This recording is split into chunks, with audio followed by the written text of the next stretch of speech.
Très très bonne soirée. Et comme nous sommes déjà, en tout cas ici en Israël, on est déjà entré dans le premier Av, donc je me permets de vous souhaiter également Rosh Chodesh Mevorach.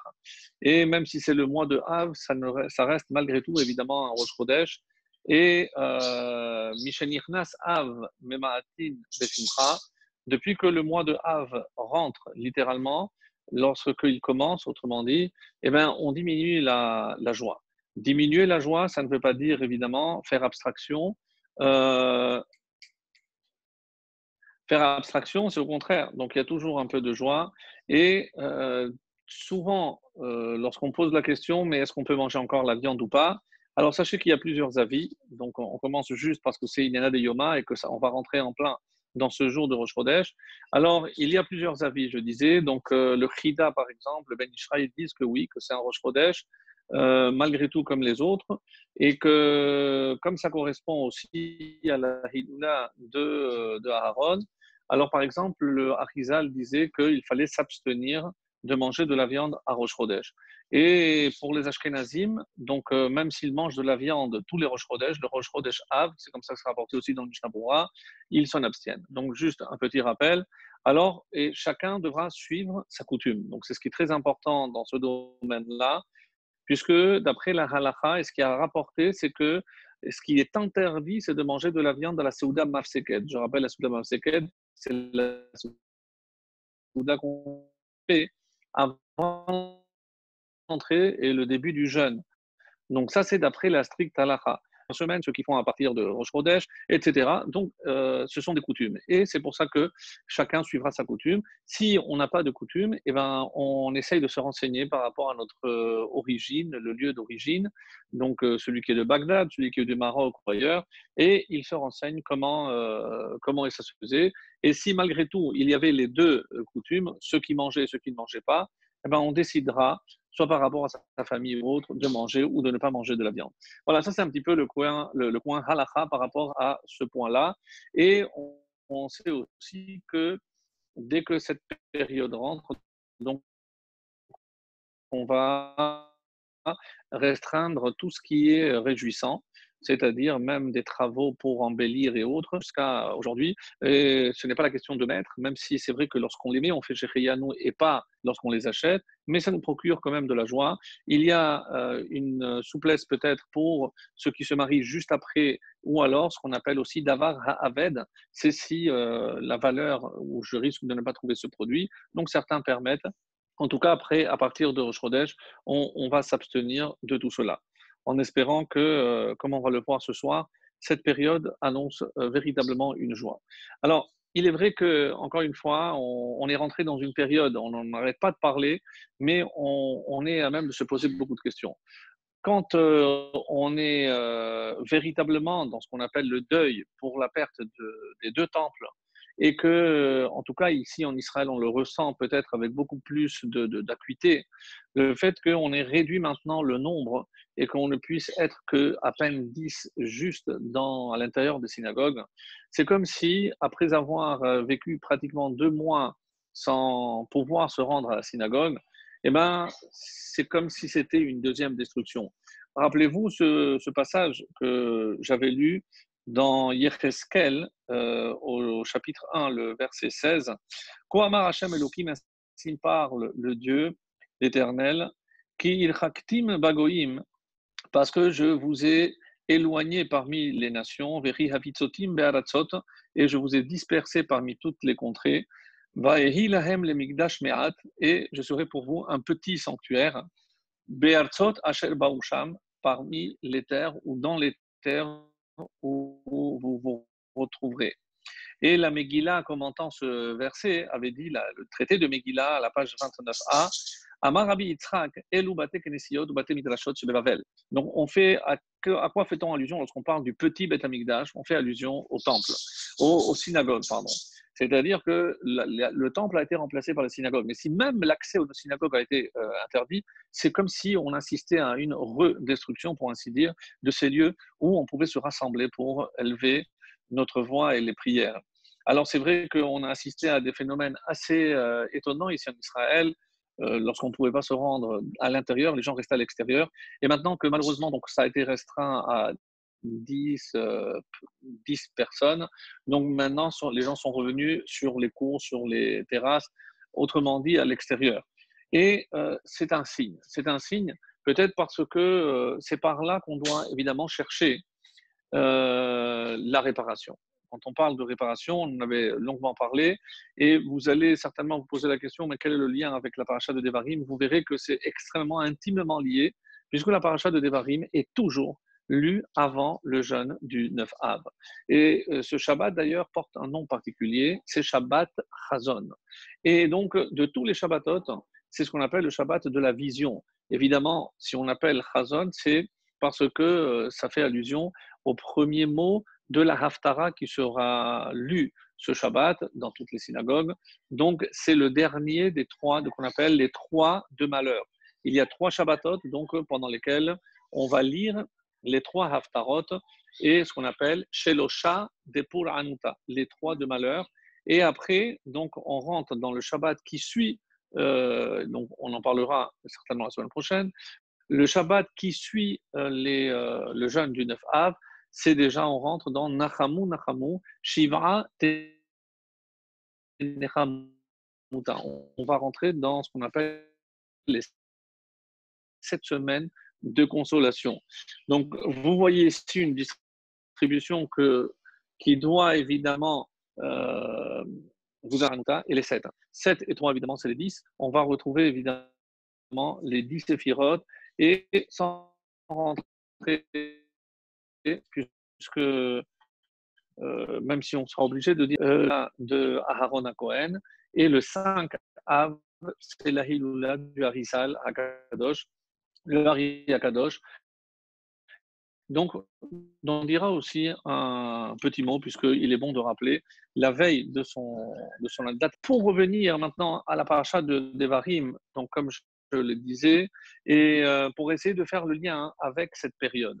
On avait expliqué que les parachiotes qui étaient lus toujours dans ce qu'on appelle Ben HaMetzarim, rappelez-vous, donc c'est cette période qui court depuis le 17 Tammuz jusqu'au 9 Av, donc ce sont Pinchas généralement, donc soit avant, après, Matot et Mas'é, et la paracha de Devarim. Donc, dans la paracha de Devarim, on va s'attarder sur un détail assez intéressant, parce que tous les commentateurs en parlent, Rabbeinu Rechaye, le Rachem Akadosh, le Ramban, et c'est le début. Autrement dit, parce que ça commence par Eleha Devarim, alors que tous les livres de la Torah commencent toujours en faisant allusion au nom de Dieu, Bereshit bara Elohim, sous différentes formes, Vayikra Hashem El Moshe, Vaydaber. Donc, dans tout le livre de Devarim, il n'y aura pas la formule Vaydaber Hashem El Moshe les morts. Et Dieu a parlé à Moshe en disant. Donc, tout le livre, et qui parle? Donc, Eleha Devarim, voici les paroles, donc c'est Moshe qui a adressé au peuple.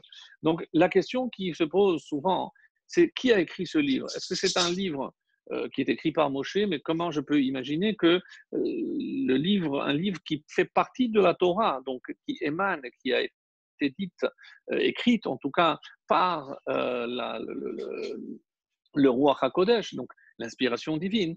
Donc comment je peux prétendre que c'est un livre que Moshe a écrit de lui-même?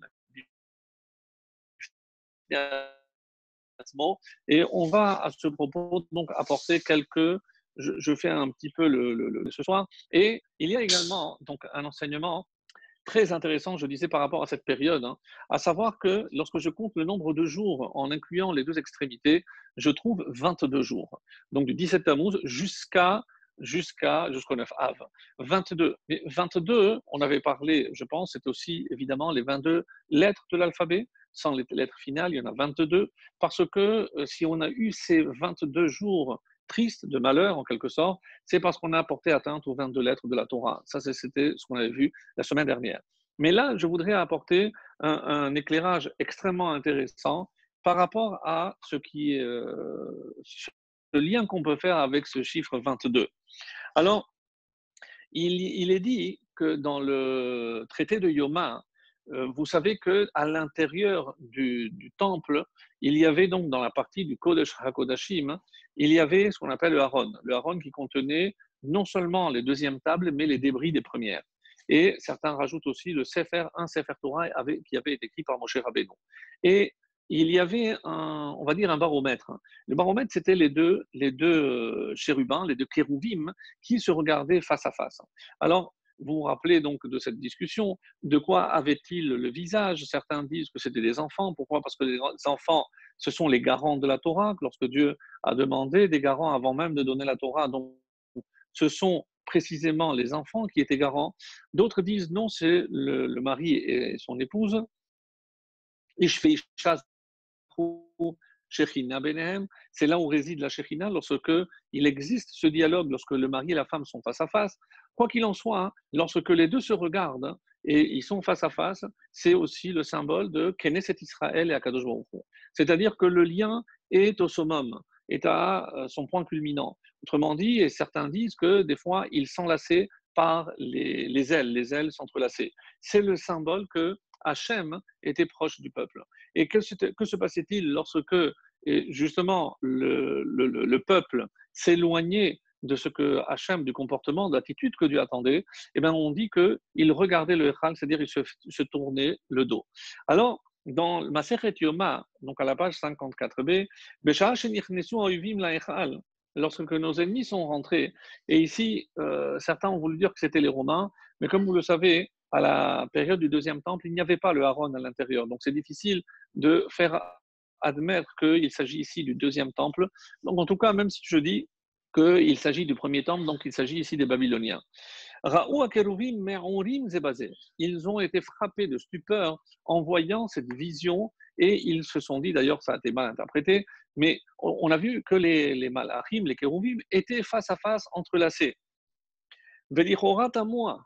Alors c'est extrêmement étonnant parce qu'on a dit que c'est exactement l'inverse. C'est au moment de la destruction. Comment je peux imaginer que les kérouvim s'entrelaçaient? C'était le moment où Hachem, au contraire, il est en colère avec le peuple juif et c'est la raison pour laquelle, normalement, on aurait dû assister exactement à l'inverse. Et Kedeita Bechazal, chez Bezman Israël aussi Retsono Shel Makom, lorsque Israël accomplit la volonté de Dieu, à Keruvim Penem Michel Achim. Donc ils sont face à face. Ou Mehorim c'est basé, ils s'entrelacent. Ou Bizman Shen Israël aussi Retsono Shel Makom, et lorsque le peuple juif n'accomplit pas la volonté du Créateur, alors Penehem el Abayit, ils se retournaient, ils regardaient l'extérieur, en disant peut-être une mise en garde, Penehem el Abayit, mais vous risquez de perdre tout ça, vous ne vous rendez pas compte. Alors, la question VR, alors, comment imaginer qu'au moment où on est en train de détruire le temple, puisque les ennemis sont rentrés dans un endroit où seul le Kohen Gadol rentrait une fois par an, lorsque ces ennemis rentrent et ils voient cette image, et qui a été évidemment rapportée à l'extérieur, alors on ne comprend pas. Mais on vient de dire qu'ils avaient fauté. C'est la raison pour laquelle on était en train d'assister à la destruction du temple. Alors, Matinu Midrash Pelia, un midrash qui n'est pas forcément connu, qui est rapporté ici, Beohev Israël ou Beparashat Drachim. Alors, qu'est-ce que cela vient nous enseigner? Et c'est aussi étonnant que cela puisse paraître. Malgré la destruction, Hachem ne nous a jamais abandonnés. C'est-à-dire, mes amis, qu'on est en train de dire ici, nous, on aurait pu imaginer que Hachem était vraiment en colère contre nous. Il permet à son temple d'être détruit, ce qui est une aberration. Comment imaginer que des êtres en chair et en os, je ne parle même pas du peuple juif, mais n'importe quelle nation, aurait pu porter atteinte à une résidence, je ne dis pas royale, mais divine? C'est là où la Shekhina était résidée. Comment imaginer que des hommes puissent mettre à sac, à feu, à sang cet endroit-là? Inconcevable. Donc, évidemment, il y a là un enseignement qu'il faudra un petit peu approfondir. Comment imaginer que Hachem a laissé sa maison être détruite? Quand je rentre dans une choule, dans une sina, et je me mets en colère avec quelqu'un, eh ben, je ne lui parle pas, je m'en vais. Je peux imaginer que je vais partir, mais ce n'est pas parce que il s'est mal comporté ou le rabbin ou le shamash, c'est les deux bonnes victimes, mais que je vais décider de détruire ou me permettre de détruire la sina. C'est une aberration. Mais pourquoi ici ce serait différent? Pourquoi, à force, c'est vrai que ça fait 1950 ans qu'on commémore cette destruction, je parle du deuxième temple, mais ça devrait encore nous choquer. Comment imaginer que Hachem a permis une chose pareille? Est-ce que c'est dans sa colère? Est-ce que c'est par rapport à une sanction, une punition par rapport à nous?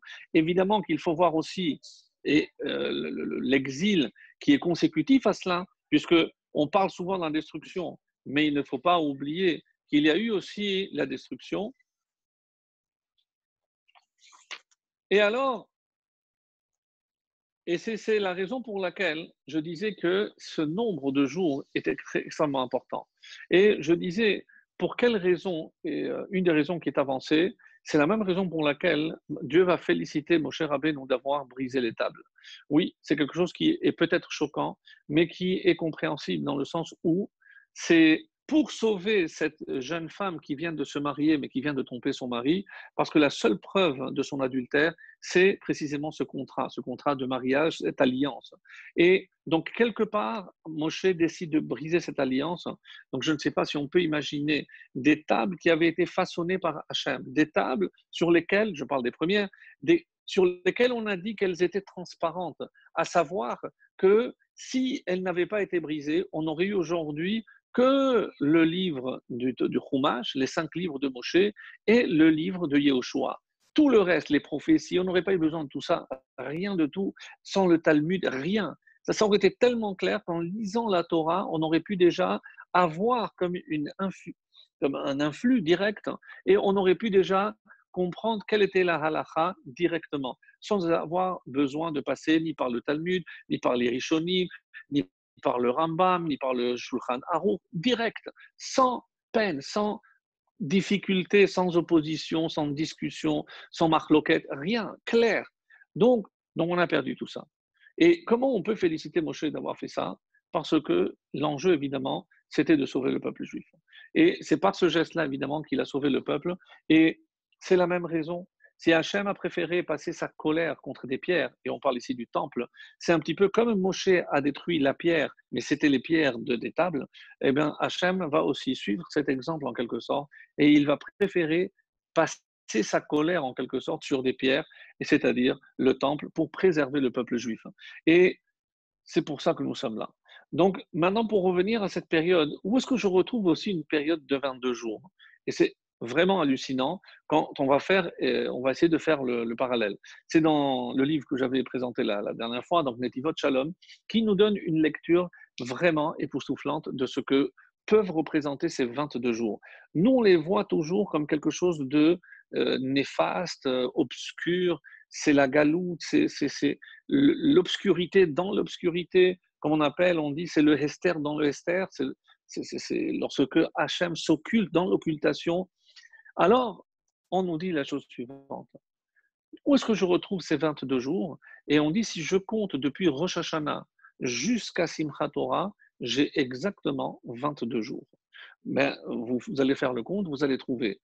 Mais je vais aller plus loin. C'est-à-dire que Rosh Hashanah correspondrait au jeûne du 17 Tammuz et Simchat Torah, qui est le jour le plus joyeux de l'année, là où Hachem reste en intimité avec nous pour s'amuser, pour étudier ensemble, pour montrer notre amour de la Torah. Donc, à quoi ça correspondrait à ce moment-là? Oui, le 9 Av. Le 9 Av, mais comment je peux comparer, Birlal, le 9 Av à Simchat Torah? Parce que, en essence, et c'est encore une fois, je vois l'extérieur d'une chose, mais je dois aussi être capable de voir l'intériorité d'une chose. Et ici, ce que la Torah, et c'est pour ça que c'est un petit peu ce qu'on va appeler en français le paradigme. Donc, ces expériences qui nous permettent de tirer des conclusions sur ce que je vois. Donc, malheureusement, peut-être que cette façon de voir est complètement erronée. Et mais Ma'atim Besimcha, même si on diminue, mais la joie est toujours présente. Mais comment je pourrais être joyeux? Parce que je sais que Hachem est toujours avec nous. Et il y a un indicateur magnifique auquel on ne pense pas. Mais regardez, ou plutôt écoutez, comment s'appelle ce mois? Av. Av. Pourquoi aller chercher très loin? Av, c'est le Père. C'est-à-dire que Hachem n'a jamais cessé d'être notre Père. Et quand est-ce que j'ai besoin le plus du Père, ou plutôt d'un repère, parce que je risque d'être perdu, j'ai plus le temple, j'ai plus des prophètes, j'ai plus rien. Donc, comment je vais être abandonné, laissé à moi-même? Je sais que le moi est là pour me guider. Av. Et donc, qu'est-ce qui se cache dans l'obscurité du moi ou du Av, et surtout du 9 Av? Une lumière extraordinaire. J'avais raconté cette anecdote. euh, Vous savez, pendant ce qu'on appelait les blitz, lorsqu'il y avait des raids d'avions, alors qu'est-ce que les gens avaient l'habitude de faire? Plus évidemment, je voulais éviter, parce que c'était un indicateur pour les aviateurs, donc on mettait des rideaux opaques. Et plus il y avait de la lumière, donc il fallait évidemment que les rideaux soient vraiment opaques. Et donc, qu'est-ce que je peux déduire de cet enseignement? Plus le rideau est opaque, plus la lumière à l'intérieur est intense. Donc, de la même façon, finalement, cette période, c'est vrai qu'elle nous paraît opaque, noire, on ne voit rien. Mais c'est pour nous révéler, et c'est comme ça que la chassidoute le prouve, c'est que la lumière qui se cache à l'intérieur est extraordinaire. Et plus je vois le noir de l'extérieur, plus la lumière à l'intérieur est puissante. Et comment j'aurais osé comparer Simchat Torah, ou plutôt Tisha B'Av, à Simchat Torah. Donc, même s'il y a des lettres en commun, mais je ne peux pas imaginer que la joie que je ressens en sautant, en dansant avec la Torah, et alors qu'ici je suis par terre, comment je peux imaginer? Oui, parce que le juif est celui qui est capable de voir la lumière dans l'obscurité. Et c'est ça qui est extraordinaire. Et dans tout le livre de Devarim, c'est ce que Moshe va nous enseigner. N'oublions pas que Moshe va entreprendre ce discours avant de nous quitter. D'après l'enseignement de nos maîtres, ben, il a entrepris donc ce discours à Rosh Chodesh Shevat, le mois de Shevat, et il y a Adar. Nous savons qu'il est parti le 7 Adar, c'est-à-dire qu'il va quitter ce monde le 7 Adar en nous communiquant tous ces conseils que nous trouverons dans le livre pardon, de Devarim. Il y a une indication aussi à cela, et c'est dans le Mégalé à Moukot, hein, que nous avons déjà évidemment cité. Je vais revenir tout à l'heure à l'autre, mais il nous dit comme ça, hein, c'est qu'il y a 3 parachiotes qui commencent par Elé. Attention, j'ai dit Elé et pas Ve'elé, parce qu'il y a Ve'elé Shemot. Pourquoi dans le deuxième livre de la Torah, il y a Ve'elé Shemot? Parce qu'on nous dit que le Vav, c'est pour faire le lien entre Bereshit et Shemot. Ne crois pas que la création du monde est une chose et l'élection du peuple juif en est une autre. Ve'el Shemot, c'est-à-dire tout ce qui a été créé, c'est pour Ve'el Shemot, pour arriver au nom de ceux qui seront les fondateurs des Béné Israël, du peuple juif.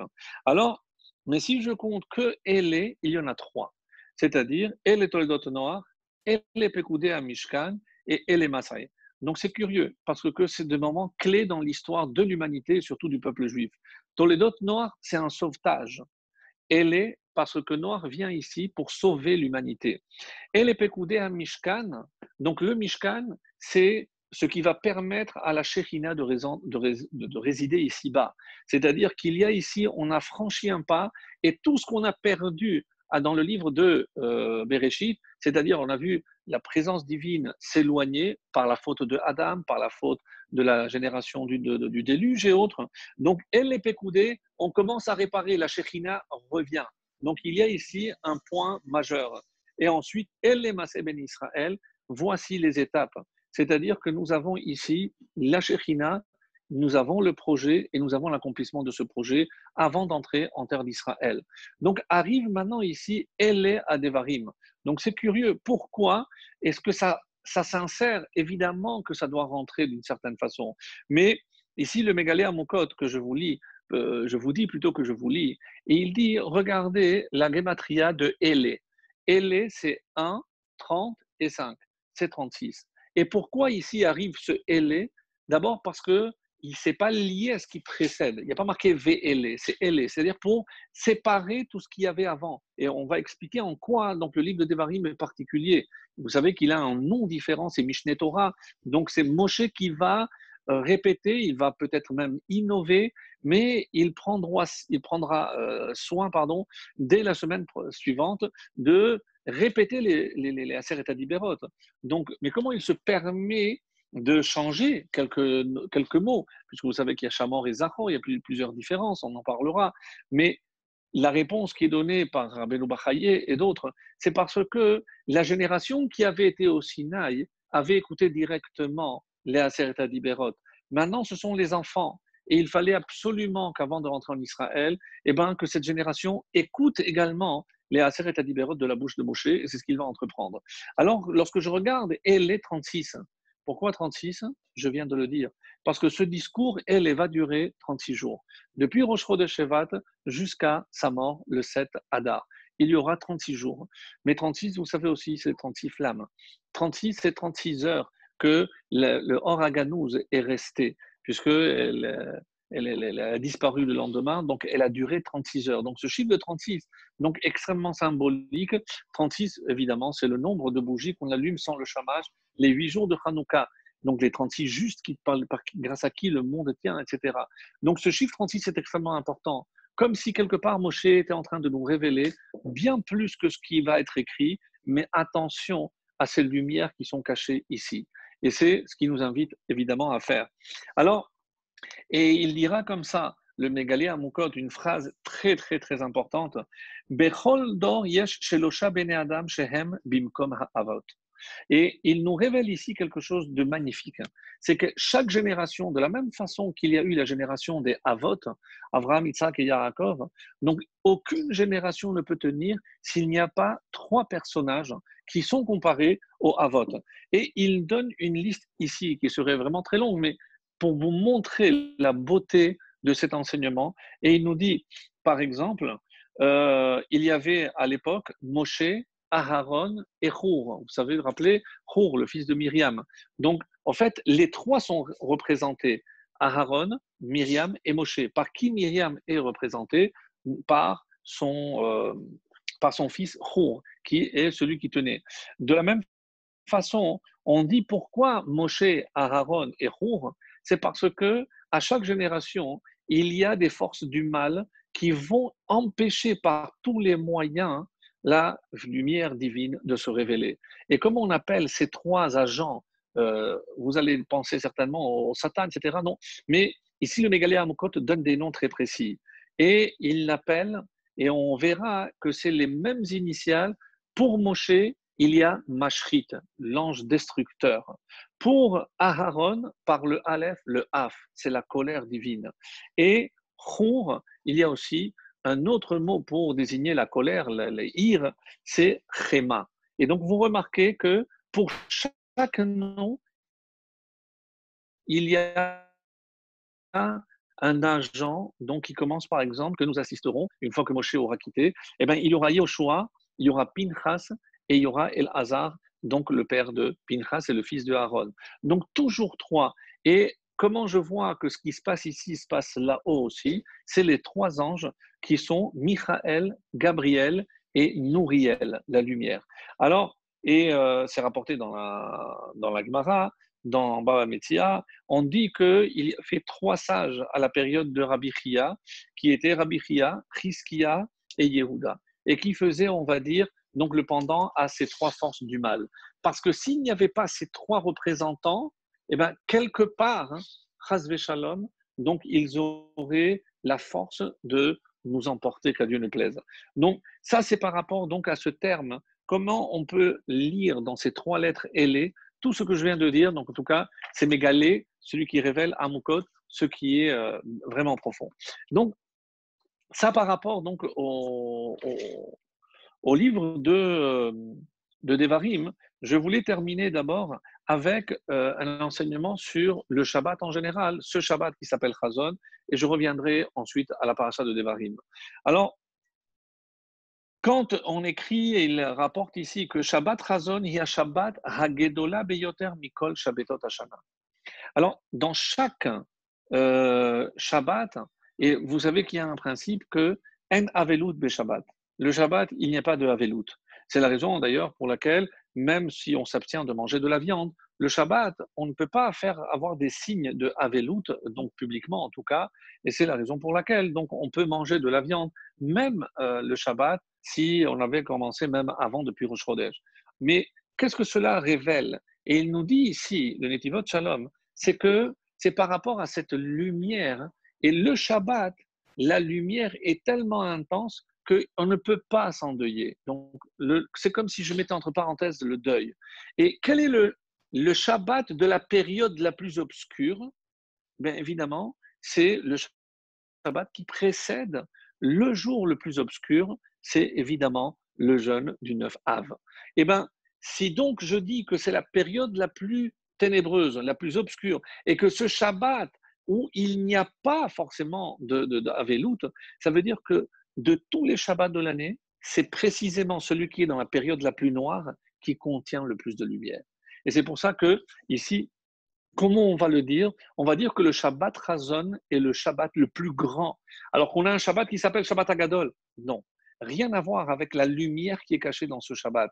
Parce que ce Shabbat, on peut annuler le 9 Av. De quoi va dépendre le fait d'annuler et pourquoi? Comment on le sait? Parce que Eliyahu Navi vient à Motsai Shabbat pour nous dire c'est fini, la galoute est terminée. Donc, c'est comment on va vivre ce Shabbat si on va être capable de révéler toutes les lumières cachées au fond de cette obscurité. Eh bien, c'est ça qui va révéler et qui va nous montrer.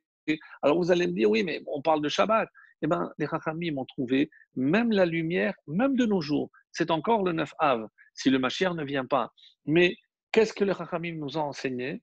C'est que le Mashiach naît le 9 Av. Comme si on avait besoin de prouver qu'il y a malgré tout de la lumière dans toute cette occultation, dans toute cette éclipse. Eh bien, il y a de la lumière. Et c'est comme ça qu'il va dire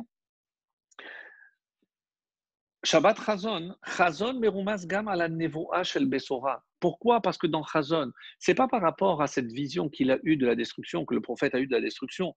Non, c'est Chazon, c'est aussi une prophétie de Bessora. Bessora, c'est une annonce de quelque chose de réjouissant. Mais celui qui vient, va venir annoncer la Géoula finale.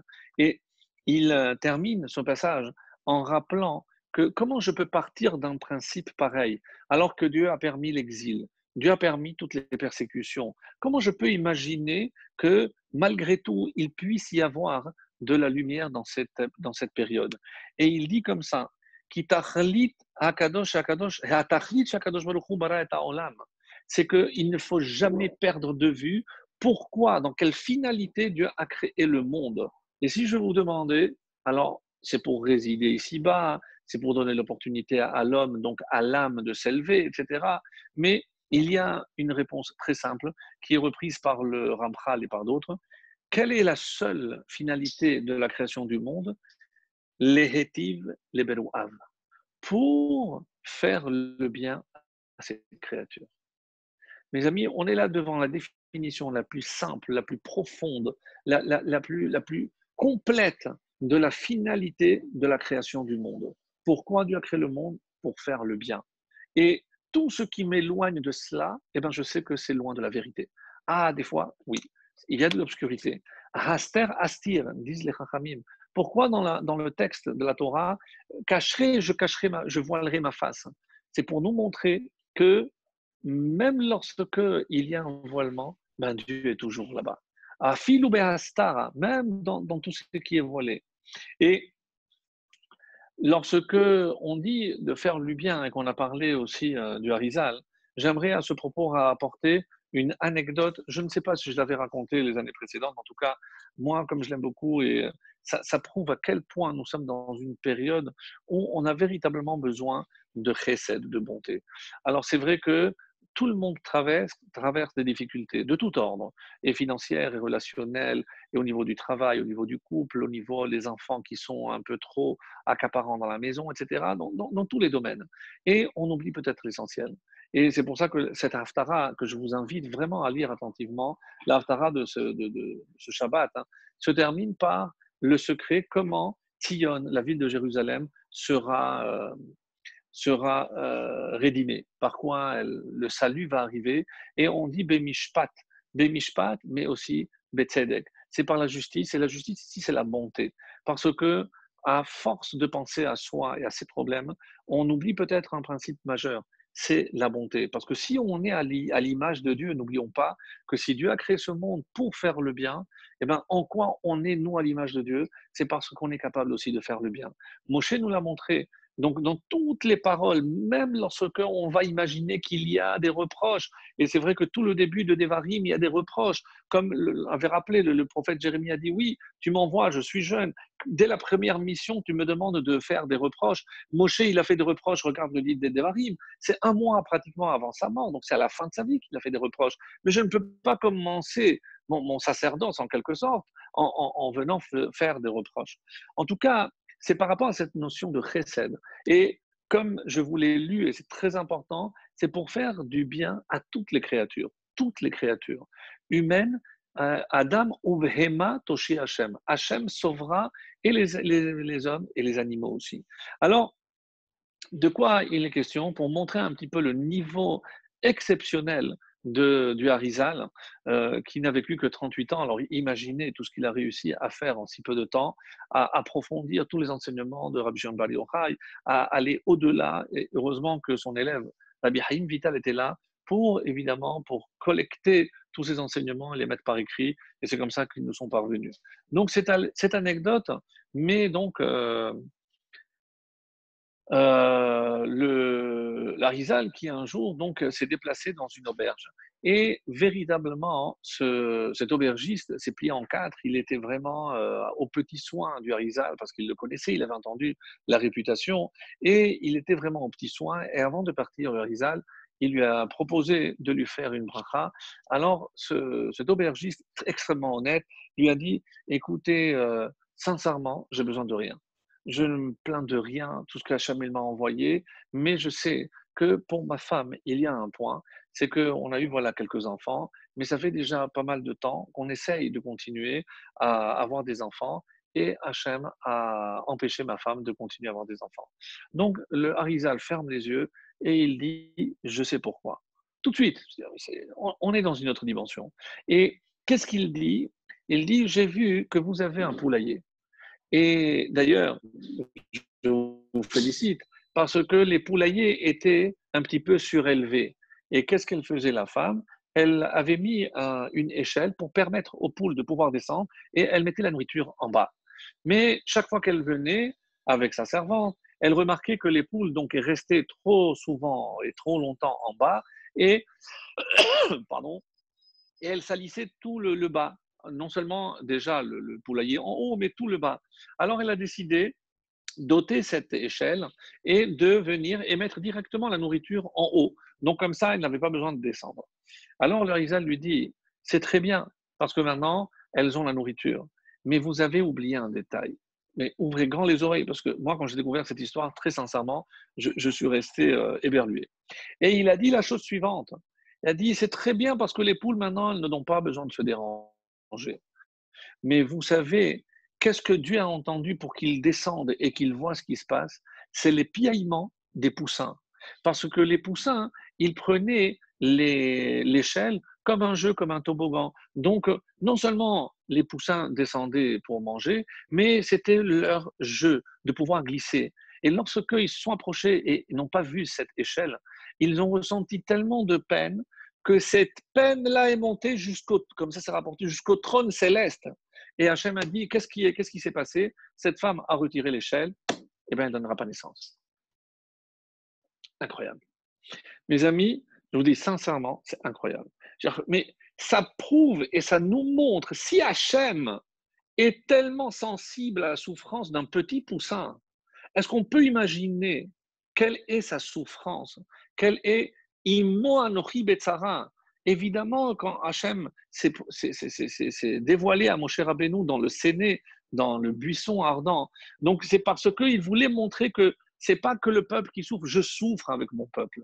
Donc, quelque part, c'est pour montrer que si pour des simples poussins, Hachem peut souffrir de la sorte et punir de la sorte, vous imaginez, et c'est comme ça qu'il faut comprendre la signe atrinam, c'est que des fois, gratuitement, on ne se rend pas compte comment on peut porter atteinte à quelqu'un.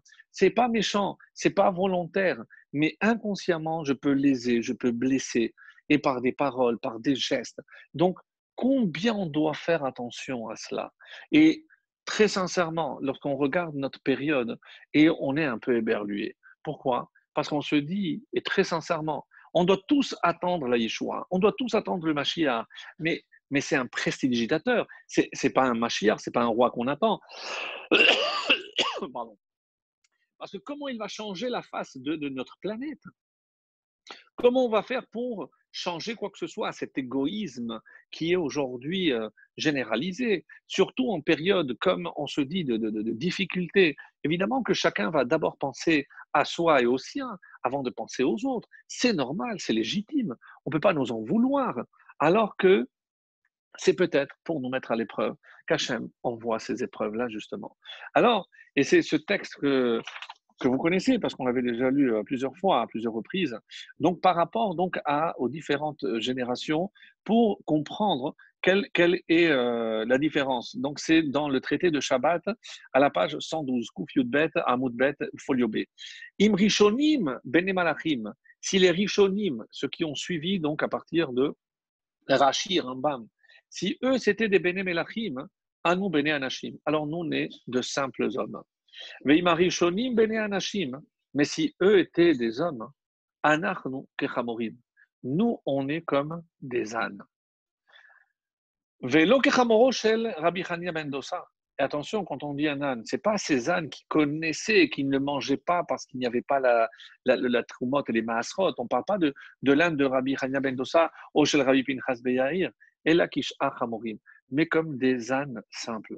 Donc, on est forcément contraint de dire qu'il y a eu ce qu'on appelle une yeridat adorot.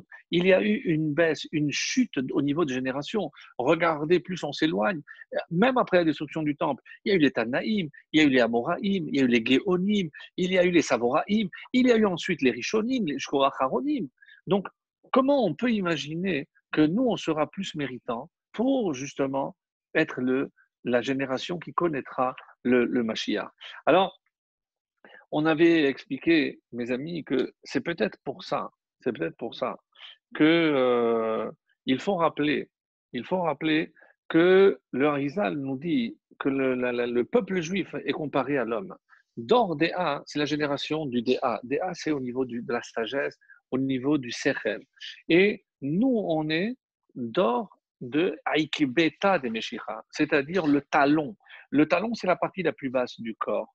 C'est vrai que c'est ce qui soutient, mais il est évident que on fait partie du corps, on n'est peut-être pas d'ordéa, mais pour atteindre ce niveau-là, et c'est pour ça que on ne peut pas se croire certainement pas supérieur, mais comme on a désigné cette génération de Ikbeta de Meshira, donc on est conscient qu'on est le talon, mais pas celui d'Achille, puisque nous on est protégés, en tout cas, bon Hachem, mais on est ce talon parce qu'on est extrêmement loin. Mais si on n'avait pas eu Abraham, Yitzhak, Yaakov, évidemment, tous ceux qui nous ont permis d'être là, on ne serait évidemment certainement pas là. Donc, chacun a apporté une pierre à l'édifice et c'est ce qui nous permet aujourd'hui d'être là. Donc, on doit être reconnaissant. Alors, par rapport à ça, j'aimerais vous lire un autre passage et cette fois-ci du Likutei Sichot. Oui, effectivement, le talon, c'est ce qui supporte et qui tient tout le corps, sans aucun doute. Bravo. Alors, l'écouter Sichot, voilà ce qu'il dit. Si on dit, donc si on admet que tout ce qui nous arrive, c'est parce que, et c'est comme ça que la Gemara, on avait déjà lu, si on dit que c'est par rapport aux fautes qu'on a été exilés, que les deux temples ont été détruits. Donc, on imagine que si c'est par rapport à la kapara, parce qu'il fallait expier maintenant ces fautes-là, et c'est pour ça qu'on a été exilés. Donc, on aurait dû imaginer que cette obscurité de la galoute allait en s'amoindrissant, puisque forcément, plus j'avance, plus j'ai la possibilité de réparer ces fautes et donc atteindre la lumière, atteindre la capara totale, l'expiation totale. Parce que forcément, avec tout le mal qu'on est capable de faire, mais évidemment qu'avec le temps, on a quand même réparé pas mal de fautes antérieures. Et là, on est face au phénomène exactement inverse. J'explique. Plus on avance, plus je vois que la galoute mitrazeket ou pochetet gilui elokut. Et on le voit. Donc, on aurait pu s'imaginer, oui, c'est vrai qu'il y a un élan de Teshuvah en Europe. Oui, c'est vrai qu'il y a un élan de Teshuvah en Israël. Mais c'est pas encore. On ne peut pas imaginer que le Mashiach peut se présenter dans un contexte pareil. où on se dispute pour un rien, où il y a une haine encore farouche entre pratiquants orthodoxes et non orthodoxes, etc. Mais comment imaginer qu'on a pu avancer pendant 1950 ans et se retrouver avec ce piètre résultat? On a l'impression que ben, la divinité s'éloigne au lieu de se révéler davantage. Et écoutez bien ce qu'il dit. Bitrila tagalut taya gilui bitmut hatanaim. Au début, on a eu la chance d'avoir des Tanaïm. Achar kach hamoraim, comme je disais. Ukechol shecholef azman, he'alem ha'eloki mit'atzem ve'kim'at en hergesh eloki. Donc, plus on a avancé, moins on a ces maîtres pour nous montrer donc la voie et la lumière. Donc, comment on peut imaginer que, et c'est ce qu'on appelle Yeridat Adorot, donc la chute, la déchéance en quelque sorte des générations.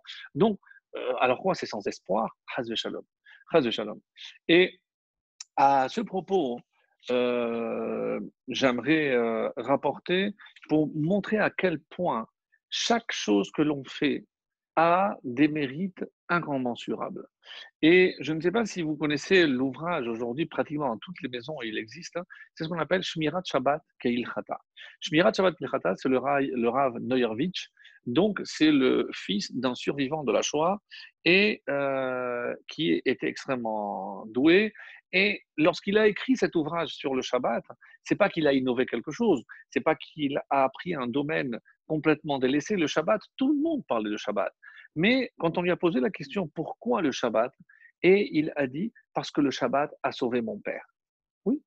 Alors on lui a demandé, et c'est l'histoire qu'il a racontée qui est merveilleuse. Et il a dit on était en train de se cacher, on a dû fuir les nazis, on a réussi à se cacher, et pendant pratiquement 3 ans, donc nous aujourd'hui, 15 jours, on a du mal à supporter confinés, ils étaient cachés dans un grenier pendant pratiquement 3 ans. Ils avaient, grâce à des gens de la résistance, grâce au maquis, etc., donc ils avaient la possibilité de se fournir en besoin minimal, donc un peu de nourriture. Et un jour, le père est tombé gravement malade, donc le père de ce rave. Et si on n'allait pas chercher des médicaments, on savait que Laura Lénou, il pouvait mourir. Et la fille a remonté, etc. Donc un des enfants s'est porté volontaire et il est allé chercher ses médicaments. Il a donné les symptômes. On lui a dit voilà, donc les médicaments pour ton père. Il est arrivé et le temps qu'il arrive, on était déjà pratiquement vendredi soir. Il a pris ses cachets et le père, il a dit écoutez, le Shabbat, il est interdit de prendre des médicaments, sauf si c'est un cas de vie ou de mort. Pour l'instant, je ne sens pas que je peux mourir, donc je ne vais pas les prendre. On s'est donné beaucoup de mal. Je dis non, je le prendrai dimanche ou à la fin de Shabbat. Parce que ce n'est pas un traitement. Si c'est un traitement, comme vous le savez, la halakha permet de ne pas interrompre et continuer le Shabbat. Alors, et il a gardé. Et comme il avait dit jusqu'au dimanche, donc le samedi, il a tenu le coup. Et juste au moment où il a terminé la tefila, à s'apprêter à manger, il y a un résistant qui lui a dit les médicaments, qu'est-ce qui se passe? Et ils lui ont dit eh ben, on s'est trompé. Les médicaments que votre fils a pris, en fait, c'était des poisons. C'est des médicaments dans lesquels il y a des poisons qu'on donne à des soldats pour si jamais ils tombent entre les mains des nazis, pour ne pas qu'ils se fassent torturer et qu'ils révèlent évidemment tous ces secrets. Donc, euh, ils sont priés donc de prendre ce médicament pour leur éviter la souffrance de toutes les façons, pour ne pas révéler les cachettes et autres. Donc on s'est trompé, on a donné ces médicaments. Donc le père a regardé ses enfants et il a dit cette phrase, le Shabbat m'a sauvé. Donc il s'est promis un jour, ce Rav, que si jamais il écrivait un ouvrage, ce serait sur le Shabbat, parce que le Shabbat, c'est sauvé son père. Donc je trouve que cette histoire, évidemment, est très révélatrice. Donc maintenant, par rapport donc au début de cette paracha de Devarim, parce qu'on va y arriver lentement mais sûrement, et si on lit le premier verset, donc on nous donne beaucoup de précisions géographiques, c'est-à-dire où se passe cette révélation. Alors on nous dit, si vous regardez, vous comptez le nombre d'endroits où on va nous dire que se passe l'enseignement de Moshe Rabbeinu, donc un mois avant de mourir. Et il dit, Be'ever Yarden, de l'autre côté du Jourdain, ça on le savait, puisqu'ils ne sont pas passés encore de l'autre côté, Bamidbar, dans le désert, Ba'arava, c'était une plaine, Mol Souf, en face de la mer Souf, Ben Paran ou Ben Tofel, on ne connaît pas ces endroits, donc on ne voit pas l'intérêt de nous préciser des endroits qu'on ne connaît pas. Velavan, un endroit qui s'appelle Lavan, Vachatzerot, Vedi Zahav. Alors, il y a une lecture très intéressante qui dit que chaque endroit ici est un rappel d'une faute. Mais comme Moshe a l'art de la remontrance, donc il sait s'y prendre par allusion. Et donc, ça, c'est des commentaires que vous pouvez voir à Shirashi et d'autres dans le Midrashim par rapport à tout ce qui se cache. Mais ici, j'ai le Ben Ishraï. Le Ben Ishraï, dans cet ouvrage que je consulte et que je partage souvent avec vous, c'est Ader et Eliyahu. Et donc, j'ai sélectionné ça parce que j'ai trouvé que c'était magnifique. Et il dit, ici, il y a un remez par rapport à tout ce que l'on doit faire avant de rentrer en Israël. Mais rentrer en Israël, comment on le ferait pour le moment de la délivrance finale. De quelles sont les différentes étapes, puisque qu'est-ce que Moshe est en train de dire? Voici, vous êtes à la porte d'Israël et il faudra rentrer. Donc, j'avais commencé à dire que pendant cette période, on lit toujours, alors Pinchas, parce que c'est par rapport, comme vous le savez, au Moussafim, c'est à ces fêtes. Et c'est pour ça que c'est curieux qu'on parle des fêtes, donc de toutes les fêtes, alors qu'on est dans la période de Ben Hametzarim, mais d'après l'explication que j'ai donnée, que ces 22 jours correspondent à ces 22 jours, ça va très bien, et même plus. On nous dit que les 22 jours Ben Hametzarim précèdent les 22 jours de Tishri. Qu'est-ce que cela veut dire? On vient nous dire que si on sait vivre, on sait puiser véritablement la lumière qui se cache à l'intérieur de Ben Hametzarim, de cette période obscure, alors je pourrai profiter de la lumière intense qui se dévoilera au moment de Tishri. Donc, comment je vais vivre les 22 jours de Tishri dépendant des 22 jours de Ben Hametzarim. Les deux sont liés. Et c'est pour ça que plus je vais me réjouir à Simchat Torah, c'est parce que j'aurai compris et je serai allé puiser la lumière dans le Tisha B'Av pour pouvoir comprendre la joie immense que je dois ressentir d'être en vie, d'avoir la chance d'être à Jérusalem, pourquoi pas, et de pouvoir embrasser ce Sefer Torah. Alors, et il va dire comme ça, le Ader et Eliyahu. Alors, Be'erev Yarden, donc le Yarden, comme vous le savez, c'est une rivière. Avant de passer en Israël, avant de quitter la Galoute, de quoi je dois me défaire? Et ça, c'est une allusion aussi à ce qu'il dit ici, c'est le fameux Tashlir. Tashlir bimtsulot yam kol chatotam. Donc, lorsque je suis face à une surface d'eau, c'est essentiellement pour me défaire. Et c'est pour ça qu'on dit, Be'ever Yarden, c'est la Avor ou la Avera. Si je peux évacuer toutes les Avérotes et les laisser de l'autre côté, arriver ici en Israël propre. Donc ça, c'est le premier. Donc, se défaire de toutes les fautes. Je vous fais un résumé parce que le texte est long, mais c'est tellement beau, donc j'ai pris juste l'essentiel. Bamidbar, et comment je peux y parvenir? Comment je peux, on sait que c'est symbolique, je vais devant une surface d'eau et je fais le geste de me défaire et c'est comme ça que je me défais de mes fautes. Non. Alors, Bamidbar, Bamedaber, c'est par la parole. Lachon Dibour, dira ici le Ben Ishraï. Et qu'est-ce que c'est le Lachon Dibour? Pour que je comprenne que essentiellement, Kol Kol Yaakov, c'est que la force de Yaakov est dans sa voix. Et il exprime la voix de deux façons. Évidemment, par rapport à l'étude, ça c'est une, et l'autre par rapport à la tfila. Et c'est pour ça que c'est les deux armes les plus puissantes du peuple juif, c'est la prière et l'étude. Et ça qu'on se le dise, parce que tant qu'on n'aura pas compris ce message, donc je ne pourrai pas me défaire de toutes les avérotes. Ba'arava. Alors, Ba'arava, c'est un mot qui veut dire la plaine, mais Arev. Où est-ce que je trouve le mot Arev, un garant? Ou alors, Kol Israël Arevim Zelazé. Donc, on est tous responsables les uns des autres. Moi, je regarde mon petit chemin, moi, je me regarde ma petite vie bien, bien encadrée, et j'oublie que je fais partie d'une collectivité. Autrement dit, qu'est-ce que c'est Arava? Et il utilise l'expression Me'onrav la béliote. Donc, je ne peux pas me contenter. Et la preuve, c'est que si j'ai parlé de prière, on sait très bien la grandeur de la prière en public. Donc, ça fait partie, on va dire, des trois bases. Et quand je commençais à dire tout à l'heure, que ça veut dire les trois bases? Rappelez-vous, on avait déjà vu ce principe. Ashan, Olam, l'espace, Shana, le temps, et Nefesh, l'homme. Donc, les trois piliers, les trois bases, c'est le lieu. Même pour la prière, c'est quoi le lieu? Eh bien, je sais qu'il y a un lieu pour la prière. Qu'est-ce que c'est le temps? Je sais que Shana, il y a un temps. Je sais qu'il y a le matin, il y a Mincha, etc. Donc, il y a un temps pour la prière. Et l'homme, mais c'est quoi l'homme? C'est Altifrosh Minatibour. C'est-à-dire, je n'ai pas le droit de me séparer. Et c'est pour ça que maintenant, ça nous fait tellement mal de pouvoir se séparer. Vous savez quelle est la sanction lorsque on ne. J'avais parlé tout à l'heure du chesed par rapport à cette histoire du Harizal.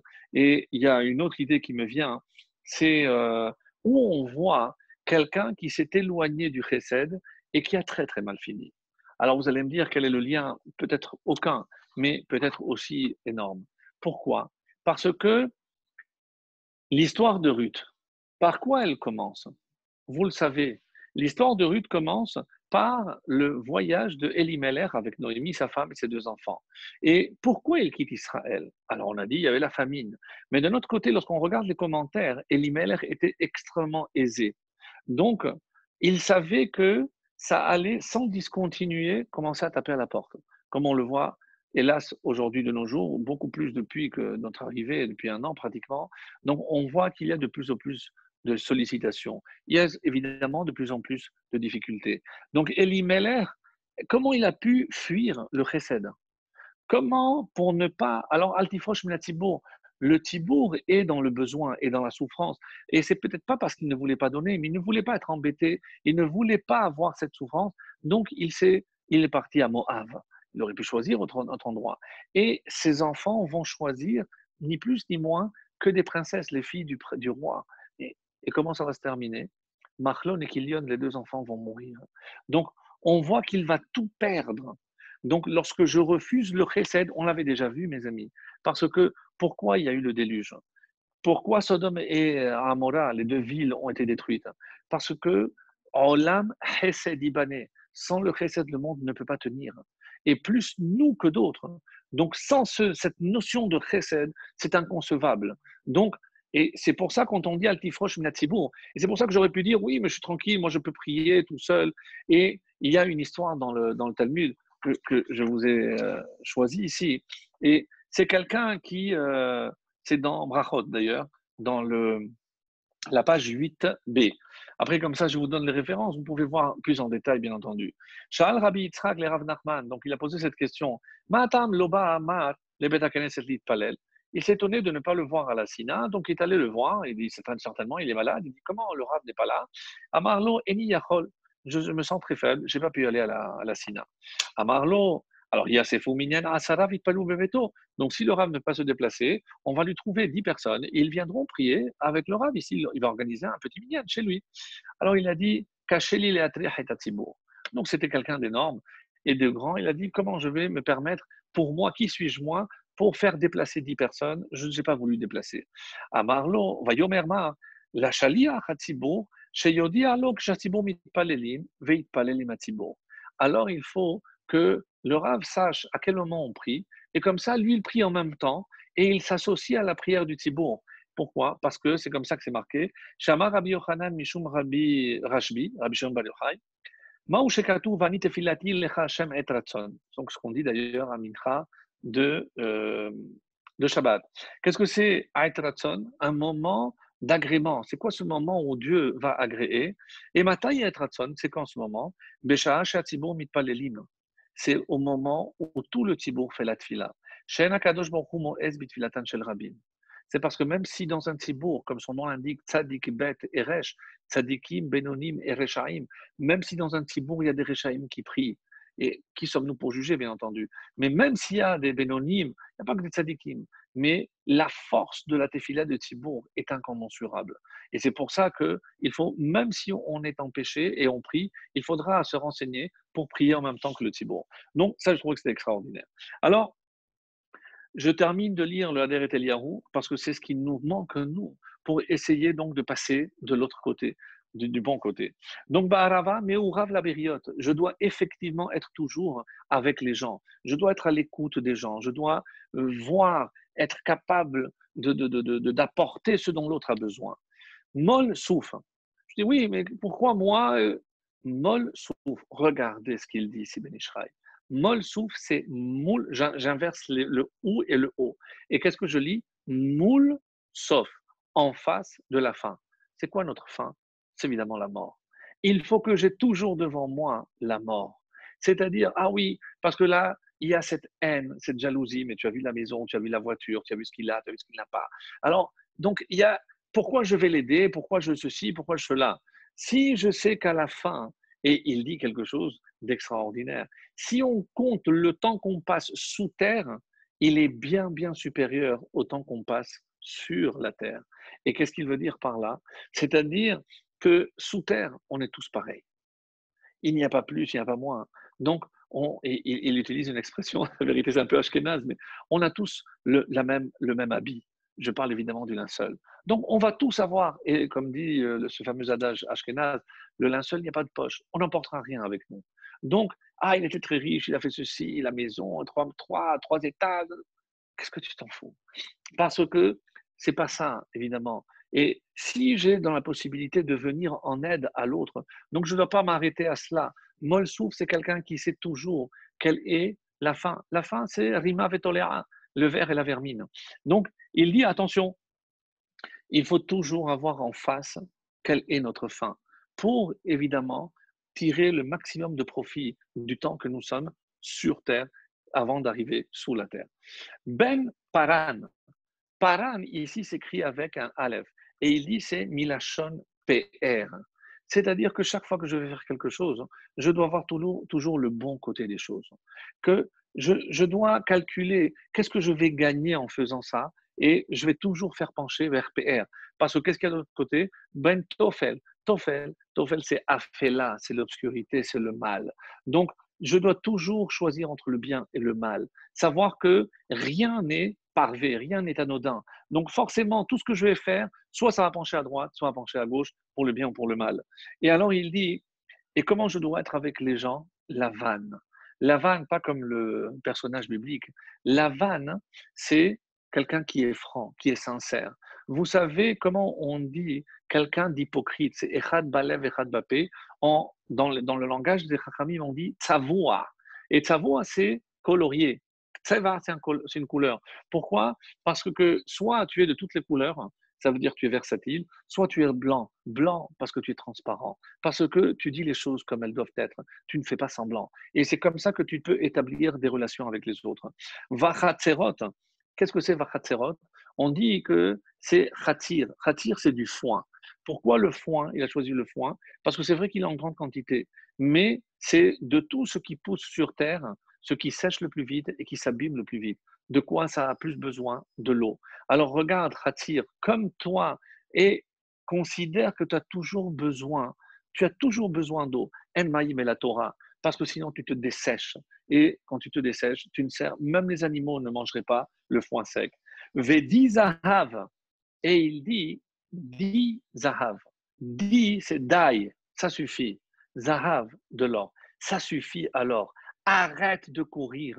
Arrête de courir parce que c'est pas ça qui va te donner le bonheur. Et les Rachamim font remarquer, Zahav, c'est 14, comme David d'ailleurs. Mais c'est aussi Dai, c'est Yad. Donc attention, si toi tu dis Dai, les Zahav, ça suffit Zahav, alors Hachem te donnera Yad. Et si je dis Yad, c'est 14, et Zahav, c'est 14, c'est 28. C'est ça la force. Ne crois pas que la force est dans la quantité que tu vas avoir, mais lorsque Yad, c'est Hachem qui te l'envoie. Donc voilà un petit peu ce parcours extraordinaire qui nous permet de comprendre comment arriver à ce stade-là. Et on avance un petit peu, et j'ai une question par rapport donc toujours à la paracha de Devarim. On a un petit peu parlé de Devarim et ce serait trop long puisque j'avais prévu de vous lire le Ramban, le Orachaim Akadosh, c'est-à-dire pour savoir la différence qu'il y a entre le livre de Devarim et tous les autres. En tout cas, je me permets de citer le Zohar qui dit que ce texte de Devarim, c'est Hachem, Moshe qui l'a écrit, Mipi Atzmo.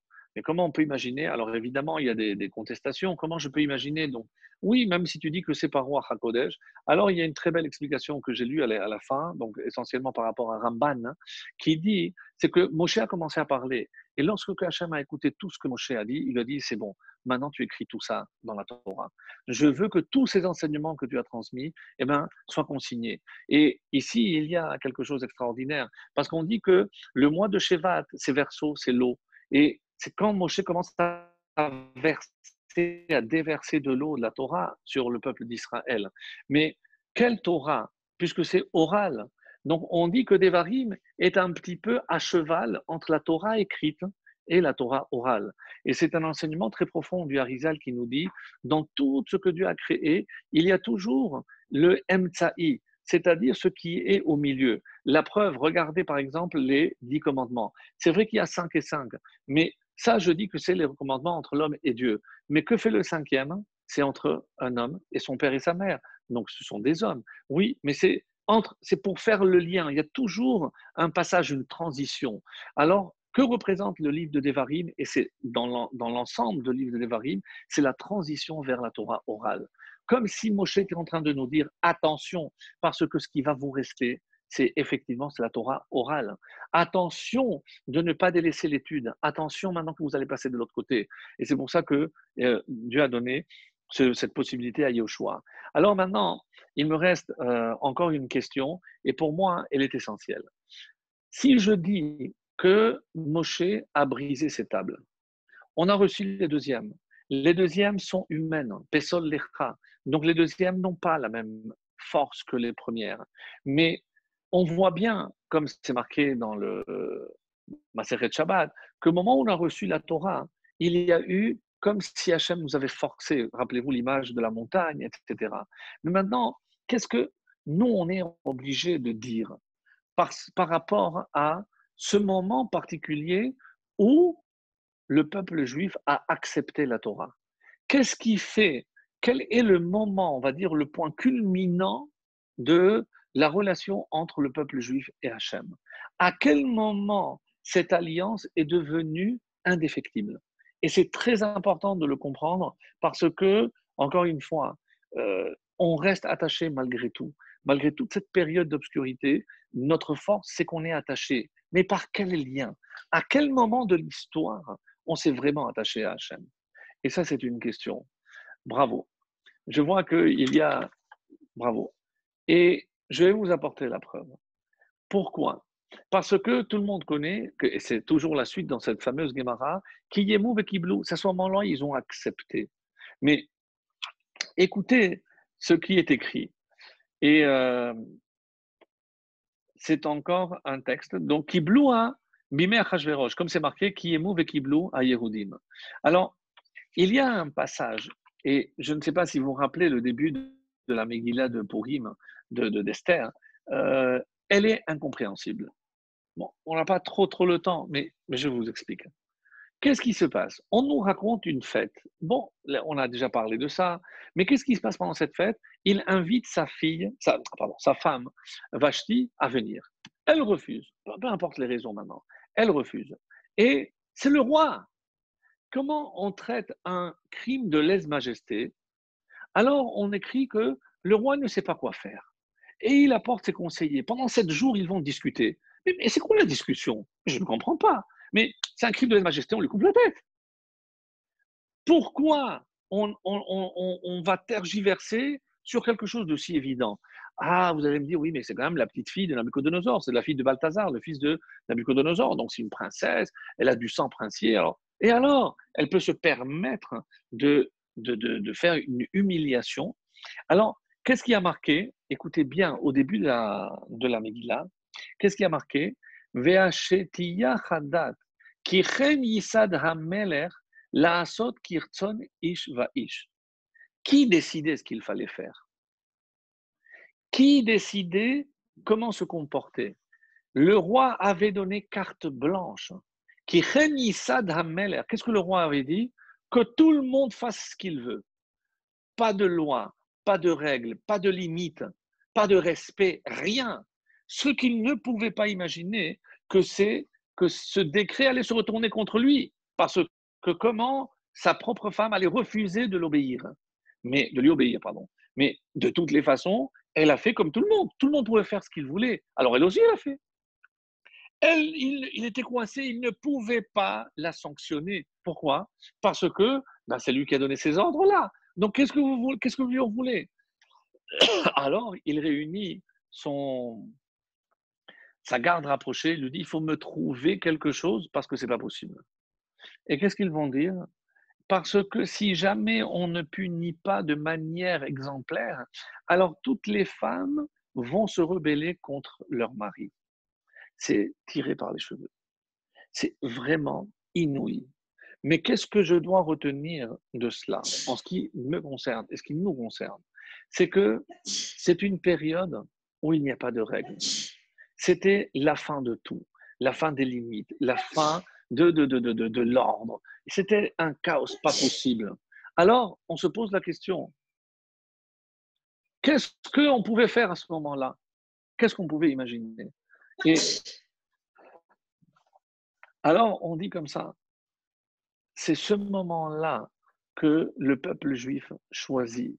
Là où rien ne va plus, ce que Hachem attend du peuple juif, c'est qu'il soit capable d'aller à contre-courant. C'est-à-dire exactement l'inverse de tout ce que les gens faisaient. Et c'est pour ça que, ici, dans le livre de Devarim, qu'est-ce qu'on dit? Pourquoi il n'y a plus Vaïdaber Hachem el Moshe? Non. Parce que Moshe Kibel Torah Misinaï, c'est vrai. Mais dans Devarim, c'est pas au Sinaï qu'il a reçu ça. Qu'est-ce qu'il a pris sur lui, Moshe? Une décision. La plus grande décision qu'il n'ait jamais prise, celle de briser les tables. Cet événement qui est à l'origine de ces 3 semaines. Pourquoi? Parce qu'il veut nous donner un message. Il faut savoir qu'à un moment donné, il suffit de recevoir. Il faut devenir le donneur. Donc, à un moment donné où le peuple juif a vu que le monde allait au plus mal, que dans tous les royaumes d'Achashverosh, rien ne va plus. Donc, ils ont compris, et c'est ce qui est extraordinaire, c'est à ce moment-là, l'Erkenos et Kola Yehudim. Donc, tous les juifs se sont réunis, et à ce moment-là, on a accompli peut-être le point le plus culminant de notre histoire. Et c'est pour ça qu'il est écrit que toutes les fêtes disparaîtront, mais pas pour Purim. Parce que qu'est-ce que ça représente? C'est le point culminant de notre histoire. Nous, on sait aller à contre-courant. Nous, on voit maintenant le monde, comment il se trouve. Nous, on doit se poser la bonne question. On doit se dire, mais qu'est-ce que Hachem veut de moi? Eh bien, peut-être que je cesse d'être un receveur et que je devienne un donneur. Que je ne sois plus comme un talmide, que je sois un élève et que je devienne un maître. Que je ne sois plus un receveur, que je devienne un guide. Donc, ce que Hachem attend de nous, c'est ce regain. Et c'est ça ce que le livre de Devarim vient nous montrer. Par quoi va se terminer la Torah?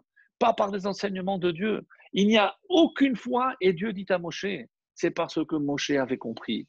Et ce qu'on attend, c'est ce réveil de nous tous. Et où je le vois ici, et ce sera la conclusion, dans un texte magnifique qui se trouve dans Bava Batra, à la page 78b. Amar Rabbi Shmuel Bat Nachman, Amar Rabbi Yochanan. Il est écrit dans Bemidbar, Al Ken Yomeru Amoshlim. C'est pour ça que les Moshlim, les gouverneurs, diront, il y en a qui disent que les Moshlim, c'est les poètes, c'était Bilham et son père, Béor. Et qu'est-ce qu'ils ont dit? Bou Cheshbon, venez à Cheshbon. Et qu'est-ce que c'est Cheshbon? Bou venachashov Cheshbono shel Olam. À quoi on est invité? Venez, on va faire le calcul dans ce monde. Cheshbono, on dit aussi que c'est la Mahashava. Ce n'est pas le Cheshbon des comptes. Venez, réfléchissons à ce monde. Nous, on doit regarder le monde, on doit réfléchir à ce qui se passe. Et pour nous, juifs, c'est-à-dire, comment je dois agir? Hefsed mitzvah keneged sechara. Je dois faire aussi ce calcul que si je fais, qu'est-ce que je vais gagner, qu'est-ce que je vais perdre? Alors, Tibane vetikonen, tu seras construit et affermi. Ça, c'est toujours le texte de Bamidbar. Et la Gemara interprète, Imata oseken, si tu fais ce bon calcul, Tibane baolamazé, tu te construiras dans ce monde, vetikonen, tu seras affermi dans le monde futur. Im mesi madame atzmo Ke'aïr. Donc, après, il y a marqué Aïr Sichon. Et qu'est-ce que c'est Aïr? Aïr, on dit c'est un anon, parce qu'il dit ici, Aïr, ça peut se lire aussi Aïr, un anon, un petit âne. Et donc, si tu te conduis chez Me'alech Achar Sichan, Sichon, c'est-à-dire, il suit tout ce qu'on lui enseigne. Et c'est-à-dire les 12 paroles. Maktiv, qu'est-ce qu'il y a marqué? Ki esh yatzea mecheshbon, parce qu'il y a un feu qui est sorti de Cheshbon. Tetzeesh mi mechashevin. Donc, tous ceux qui veulent faire des calculs et qui se disent si oui et ceci, et si je fais cela, etc. Vetochal et shenan mechashevin. Donc, sachez que ceux qui vivent sans faire ce calcul, eh ben, ils seront emportés par le feu. Et par rapport à l'Ehava, donc il continue, et à Ar-Moav, donc c'est très beau. Et juste la fin.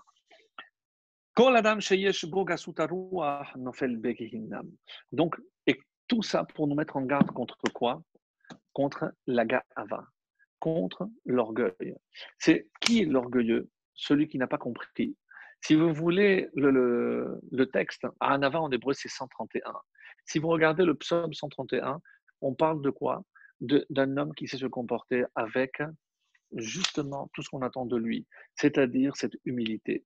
L'humilité de tirer des enseignements, l'humilité de se dire si Hachem m'envoie tout ce qu'il m'envoie Hachem, non seulement je dois être convaincu que c'est pour le bien, et c'est ça quand on dit que Chizkiyahu il a rendu toute la Torah en une seule règle.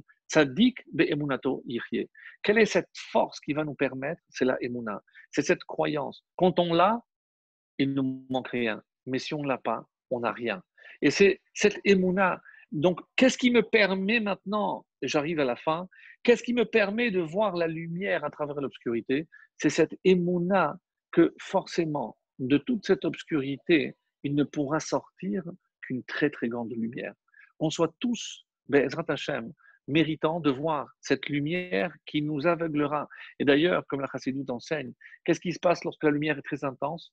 Ça m'éblouit et ça m'aveugle. Donc, tout ce que je traduis par obscurité, c'est une lumière extrêmement intense. Allons à la lumière de à la recherche de cette lumière, Bezrat Hashem, et qu'on voit, que nos yeux regardent, puissent contempler le retour d'Hachem à Tzion. Amen.